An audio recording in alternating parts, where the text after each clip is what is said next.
Wow कागती कागती पनि सुन्तला जत्रै फलेको छ हेर्नु त। आम्मामामामामा कति फलिरह हाम्रो एउटा बारीमा एउटा बुटोमा यत्रो धेरै कागती फलिरह हेर्नु गाइस। कति छ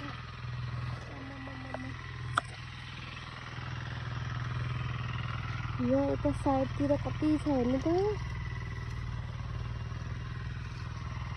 आम्मामामा खाने भए आउनु ल।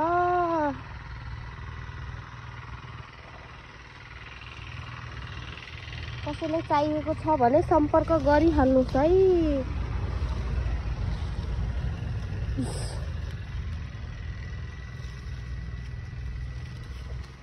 कागती हो तर सुन्तला जस्तो फलिरहेको।